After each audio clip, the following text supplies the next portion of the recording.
আওয়ামী লীগের মতো এই জাতীয় পার্টি এবং এই যে 14 দলীয় যে সিন্ডিকেট আছে, এরা যখন ক্ষমতায় থাকে, জমিদারি বন্দোবস্ত কায়েম করে, তখন তারা যেটা করে সেটা হচ্ছে দেশটাকে পুরো দিল্লির অনুগত করে দিয়ে দেয় এবং দিল্লির চোখ দিয়ে সে ঠিক করে যে বাংলাদেশের বন্ধু কারা, শত্রু কারা।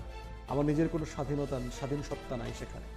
এবং এই বয়ানের বাইরে থেকে বাংলাদেশ আসলে 53 বছরে খুব সিরিয়াসলি বের হতে পারে। শহীদ প্রেসিডেন্ট জিয়াউর রহমানের সময় উনি একমাত্র রাষ্ট্রপতি যিনি একটা স্বাধীন এবং মর্যাদা সম্পন্ন পররাষ্ট্র নীতি, বিদেশ নীতি, প্রতিরক্ষা নীতি ডেভেলপ করবার জন্য চেষ্টা করেছেন। এবং প্রতিবেশী রাষ্ট্র এত বড় হওয়ার পরেও এবং আমরা একটা ছোট দেশ হওয়ার পরেও যে কীভাবে স্বাধীন মর্যাদা সম্পন্ন জাতি হওয়া যায় সেটা উনি দেখিয়েছেন ওনার সময়টাতে। 3-3.5 বছরের যে সময়টা ছিল, এটা অসাধারণ গোল্ডেন টাইম ছিল আমাদের রাষ্ট্রের যে বাস্তবতা সেই সাপেক্ষে। এর ভিতর থেকে আমরা 16 বছরে দেখলাম যে আমাদের টোটাল বিদেশ নীতিটা, প্রতিরক্ষা নীতিটা ছিল দিল্লি সাপেক্ষে। দিল্লি যা বলছে, সাউথ ব্লক যা বলছে, ভারতের শাসক গোষ্ঠীরা যা বলছে, সেটাই হচ্ছে আওয়ামী লীগের জন্য প্রেসক্রিপশন ছিল। যদিও ডক্টর জয়শঙ্কর কয়েকদিন আগে বলবার চেষ্টা করেছেন যে ওনারা ইনফ্লুয়েন্স করবার চেষ্টা করেছেন, হাসিনা কথা শুনে নাই অথবা এর থেকে বেশি কিছু করবার সুযোগ ছিল না, অনেক অজনপ্রিয় হয়ে যাচ্ছে সরকার। আমার কাছে মনে হয় নাই যে এগুলো আসলে খুব সত্য স্টেটমেন্ট। ভারতের একমাত্র আশীর্বাদেই আওয়ামী লীগ সরকার এতগুলো বছর টিকেছিল। যদিও শেষ দিকে এসে আমরা 24-এ দেখলাম যে, এবং 18-তেও দেখেছি যে অন্যান্য পরাশক্তিরাও সম্পর্ক অ্যামেন্ড করা, নিজেদের মতো করে সোনার নৌকা নিয়ে হাজির হওয়া। 24-এ ফেক নির্বাচনের পরে দেখলাম যে 19-20টা দেশ রীতিমতো গিয়ে সেখানে আনুগত্য প্রকাশ করে দিয়ে আসার ঘটনা ঘটেছে। তো সেই যে আমার ভারত কেন্দ্রিক, দিল্লি কেন্দ্রিক যে সম্পর্কটা 111-এর সময় থেকে পার্টিকুলারলি হয়েছে, যে প্রণব মুখার্জির বই পড়বার মাধ্যমে আমরা যেটা জেনেছি যে বাংলাদেশের সুশীলরা, বাংলাদেশের গণমাধ্যম, বাংলাদেশের কিছু গবেষণা সংগঠক, বাংলাদেশের আমলাতন্ত্রের একটা বিশাল অংশ সব কিছু মিলে যে রাষ্ট্রটাকে রাষ্ট্র হইতে আর দিল না। এবং 2007-এর পর থেকে আমরা টোটালি একটা ভারতের করদ রাজ্যের মধ্যে পরিণত হয়ে গেলাম। আমার স্বাধীনতা, আমার স্বার্থ, আমার সার্বভৌমত্ব সব কিছু বিকিয়ে দিয়ে গেছে আওয়ামী লীগ সরকার। এবং সেখানে যাদেরকে ব্যবহার করবার সুযোগ ছিল, সিভিল মিলিটারি ব্যুরোক্রেসি, আমার অ্যাডমিনিস্ট্রেশনে, আমার বুদ্ধিজীবী, আমার রাজনৈতিক ব্যক্তি, আমার সুশীল, এবং সবাইকে তারা ব্যবহার করেছে। আমার কালচারাল ফোর্স পুরোটা আছে এটার ভিতরে। এর ভিতর থেকে গণ অভ্যুত্থান হয়ে গেল এবং আমরা যেটা দেখতে পাচ্ছি, প্রফেসর ইউনূস সারা দুনিয়াতে বাংলাদেশকে যেভাবে এক্সপোজ করে দিয়েছেন এবং বাংলাদেশের মর্যাদা বাড়িয়েছেন, তারই ধারাবাহিকতায় আমরা দেখলাম যে বেইজিংয়ে উনি এখন আছেন, 4 দিনের সফরে গেলেন এবং অনেকগুলো বিষয় আমাদের ওখানে আলোচনা হবে বলে আমাদেরকে ইনিশিয়ালি প্রেসকে ব্রিফিং করা হয়েছে। এখন বাংলাদেশের আসলে কি দরকার?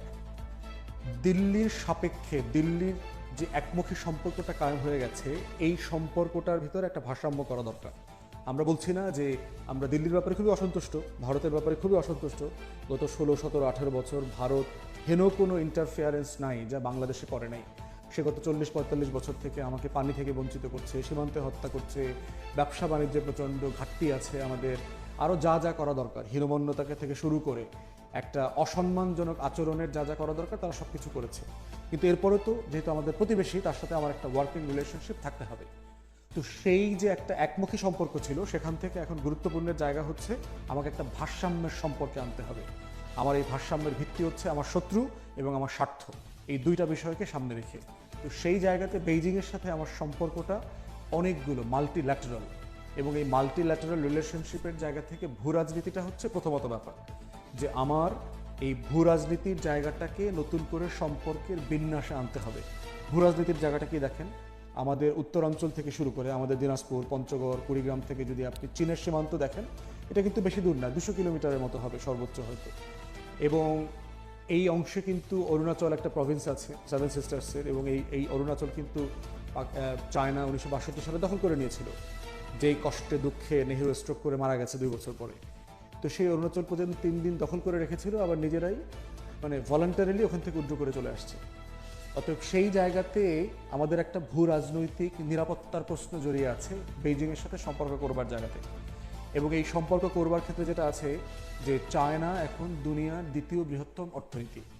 আমাদের পাশে যে রোহিঙ্গার সংকট চলছে বার্মাতে, এই রোহিঙ্গা সংকটের জায়গায় আমরা দেখেছি বার্মার যে কেন্দ্রীয় ভঙ্গুর একটা সরকার আছে, ভাঙাচোরা সরকার, এবং তার প্রদেশগুলোতে, স্টেটগুলোতে যে বিচ্ছিন্নতাবাদী আন্দোলন চলছে, তাদের বাহিনীগুলোর সাথে প্যারালালি সবার সাথেই কিন্তু চায়নার সম্পর্ক ভালো। এবং রোহিঙ্গাদেরকে এখানে থেকে যে উৎখাত করা হয়েছে এবং এই আরাকানে কিন্তু হিউজ ইনভেস্টমেন্ট আছে, বিলিয়নস অফ ডলারের চাইনিজ ইনভেস্টমেন্ট আছে। এই ইনভেস্টমেন্টের জায়গা থেকে ওখানকার সরকারকে স্থানীয়ভাবে এবং কেন্দ্রীয় সরকারকে ইনফ্লুয়েন্স করবার জায়গাতে চায়নার একটা হিউজ রোল আছে। যেই রোলটা চায়নার কাছ থেকে আমরা প্রত্যাশা করেছি সে করুক, সেটা ডেলিভার করুক, কিন্তু আমরা গত 7-8 বছরে এই রোলটা দেখতে পাই নাই। তো সেক্ষেত্রে প্রফেসর ইউনূসের একটা বড় জায়গা হচ্ছে ভূ রাজনৈতিক এই সম্পর্কের যে ভারসাম্য করা দরকার, যে লপসাইড রিলেশনশিপ হয়ে আছে ইন্ডিয়ার সাথে, সেটাকে যে বেইজিংয়ের সাথে একটা ভারসাম্য করা দরকার, সেই জায়গাতে পশ্চিমের সাথে একটা ভারসাম্য করা দরকার। সেখানে প্রফেসর ইউনূসকে এখন যথেষ্ট মনোযোগী হতে হবে। পার্টিকুলারলি চায়না থেকে আমাদের অর্থনীতির বেনিফিট আমরা কী নিতে পারি, কারণ চায়না কিন্তু আপনার এখন একটা নিজেদেরকে ডেভেলপড কান্ট্রি বলে না, কিন্তু সে ডেভেলপিং কান্ট্রির আপার এন্ডে চলে গেছে।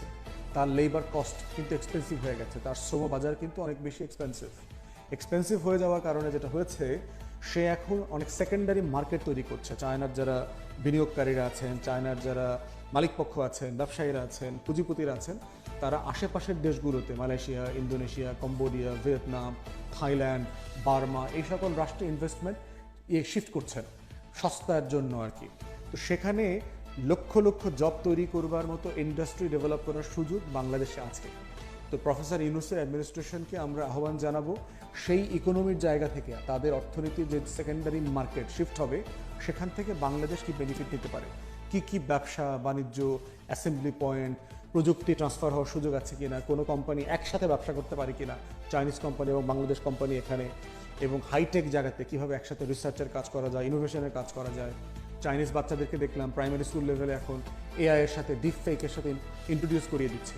এটা একটা হিউজ জায়গা, এবং চায়নার 79 সালের পর থেকে যে তারা যে লিবারালাইজেশন করলো, পশ্চিমের সাথে সম্পর্ককে উদার একটা পুঁজিবাদী ধারায় নিয়ে গেল, সেইটার এক্সপিরিয়েন্সের জায়গা থেকে তারা যে প্রায় 80 কোটি, 90 কোটি, 100 কোটি মানুষকে দরিদ্র সীমার নিচ থেকে উঠায় নিয়ে আসছে গত 40 বছরে। এই অভিজ্ঞতাটা আমাদের খুব জরুরি, যে তারা কি করেছে, কোথায় কোথায় ইনফ্রাস্ট্রাকচার ডেভেলপ করেছে, কোথায় কোথায় পলিসি ফ্রেমওয়ার্ক করেছে, যেগুলো তার রাষ্ট্রকে, অর্থনীতিকে উন্নত করবার জায়গাতে উঠিয়ে আনার ক্ষেত্রে একটা হিস্টোরিক রোল প্লে করেছে। আবার কোথায় কোথায় ভুল হয়েছে এই ডেভেলপমেন্টের জার্নিতে, কোথায় কোথায় ক্যাপিটালিজম ওয়ার্ক করছে না, এখানে ব্যাংক্রাপ্সি করেছে, সব সিচুয়েশন ডিফিকাল্ট করে ফেলেছে সমাজের জন্য। এই প্রত্যেকটা অভিজ্ঞতা আমাদের জায়গা থেকে আমাদের শেখা দরকার, বোঝা দরকার এবং নেওয়া দরকার সেই জায়গায়। আরেকটা জায়গা হচ্ছে চায়নার সাথে আমাদের সম্পর্কের ক্ষেত্রে, সেটা হচ্ছে চায়নাতে যেহেতু একটা রাইজিং ইকোনমি, তার ওখানে প্রচুর ছাত্রছাত্রীরা যাচ্ছে, আমাদের হাজার হাজার স্টুডেন্ট ওখানে পড়ছে, পেশাজীবীরা যাচ্ছে। অতএব চাইনিজ মার্কেটে বাংলাদেশের ছাত্ররা, পেশাজীবীরা, দক্ষ অদক্ষ শ্রমিকরা কীভাবে ঢুকতে পারে, সেই জায়গাটাকে কীভাবে এক্সপ্লোর করা যায়, যে আমরা ইনভেস্টমেন্ট এখানে আনবো, লক্ষ লক্ষ মানুষের চাকরির ব্যবস্থা করব, আবার লক্ষ লক্ষ ছেলে মেয়েদেরকে চায়নাতে এক্সপোর্ট করব ম্যান পাওয়ার হিসেবে, সেইটা স্পেস আছে কিনা সেটা বিবেচনা করা দরকার, কোন কোন সেক্টরে আছে। চায়না ইতিমধ্যে এক্সপোর্টের উপরে, বাংলাদেশের যে এক্সপোর্ট আছে ওখানে তার উপরে শুল্ক নিয়ে আসছে, উঠায় ফেলছে প্রায় 98% পণ্যের উপরে।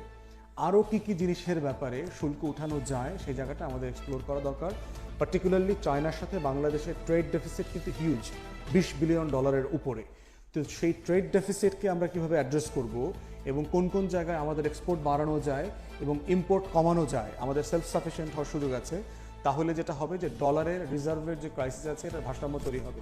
যেই ডলারটা আমরা পশ্চিমের মার্কেট থেকে আনি, সেই মার্কেট সেখান থেকে যেন এটা ভারতে এবং চায়নায় চলে না যায়। অতএব এই দ্বিমুখী ইন্টারেস্ট, আমার স্বার্থটা কীভাবে রক্ষা করা যায় সেটা মাথায় রাখতে হবে। আমাদের মিলিটারি সেক্টরে ইতিমধ্যেই আগে থেকেই মোটামুটি চায়নার সাথে আমাদের আমাদের যে চুক্তি আছে, সামরিক সরঞ্জাম কেনা, প্রশিক্ষণ নেওয়া, এগুলো অলরেডি একটা ফ্রেম আছে। এটাকে কীভাবে আরও বাড়ানো যায়, এটাতে চাইনিজ মেশিনারি এবং চাইনিজ ওয়েপন্স আমার এই রিজিওনাল শত্রু এবং স্বার্থ সাপেক্ষে আমার ইন্ডো প্যাসিফিক রিয়েলিটিতে এটা আসলে প্র্যাগম্যাটিক কিনা, তারা সাফিসিয়েন্টলি ডেভেলপ কিনা। অস্ত্রের ব্যাপারে কিন্তু টার্কি এবং পাকিস্তানও কিন্তু হিউজ ডেভেলপ করেছে। তত টার্কি থেকে দেখলাম যে অনেক অস্ত্র কেনাও হচ্ছে বাংলাদেশের সশস্ত্র বাহিনীর জন্য। তো সেক্ষেত্রে এই যে আমাদের যে চুক্তিগুলো আছে, আমাদের যে সামরিক সম্পর্কটা আছে চায়নার সাথে, প্রতিরক্ষা সম্পর্কটা আছে, সেই সম্পর্কের জায়গাতে কীভাবে ডেভেলপ করা যায়, বাড়ানো যায়, কমানো যায়, সংশোধন করা যায়, সেটার ব্যাপারে আমরা আহ্বান করব প্রফেসর ইউনূসকে এই জায়গাগুলোকে এক্সপ্লোর করবার জন্য। চায়নাতে ইতিমধ্যে দেখলাম যে আপনার স্বাস্থ্যসেবা খাতের ব্যাপারে সরকার ইতিমধ্যে বেশ কিছু উদ্যোগ নিয়েছে। কুনমিং নামক একটা প্রভিন্স, যেটা বাংলাদেশ থেকে নিয়ারেস্ট, 4-5 ঘন্টা সময় তো লাগে এখান থেকে যেতে, এবং ভারত যদি আমাদেরকে করিডোর দিত তাহলে আমরা এখান থেকে আলটিমেটলি চায়না পর্যন্ত, নেপাল, ভুটান পর্যন্ত যেতে পারতাম, কিন্তু ভারতের অসহযোগিতার কারণে সেটা হচ্ছে না। তো সেখানে 4টা হাসপাতালের ব্যাপারে দেখলাম যে ইতিমধ্যেই ডেডিকেট করা হয়েছে বাংলাদেশি রোগীদের জন্য, যেহেতু ভারত স্বাস্থ্যসেবা যারা নিতে চায়, ভারতে যায় এমন লক্ষ লক্ষ মানুষকে ভিসা দেওয়া বন্ধ করে দিয়েছে। এবং কয়েকদিন আগে দেখলাম যে বাংলাদেশের পররাষ্ট্র সচিব, চায়নার যিনি রাষ্ট্রদূত আছেন, অ্যাম্বাসেডর ইয়াও, ওনারা সবাই মিলে প্রথম ব্যাচের চিকিৎসা নিতে যাবেন এমন একটা গ্রুপকে ওনারা বিমানবন্দরে বিদায় দিলেন। এবং তার ভিতরে শিল্পী আছে দেখলাম, বিখ্যাত শিল্পী যিনি হায়দার আলী, তিনিও সেখানে গেছেন এই সফরে।